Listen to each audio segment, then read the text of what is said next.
Tuno apologizes to Zani Challe. Statement retraction and apology to Zani Challe. I take this moment to apologize to Zani Challe over the comments I made about her during a Truth or Drink podcast. I retract them in their totality. Tuno MW. Blantyre. March 13, 2024. The statement reads: in the interview with Madness Entertainment on YouTube, Tuno attacked Zani Challe over her comments about Tuno.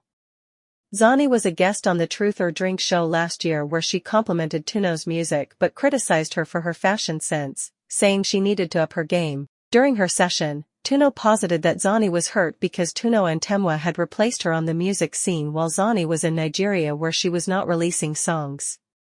In her attack, Tuno alleged that Zani Challe was involved in illicit activities in Nigeria instead of focusing on music. She said she was representing Malawi in Nigeria. In what way?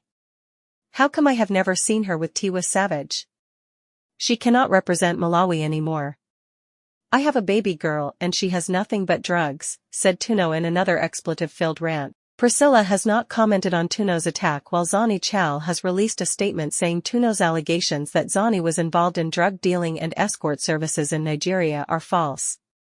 Zani has demanded Tuno to provide evidence supporting her claims about Zani's alleged drug dealing and escort services, or to issue a public apology.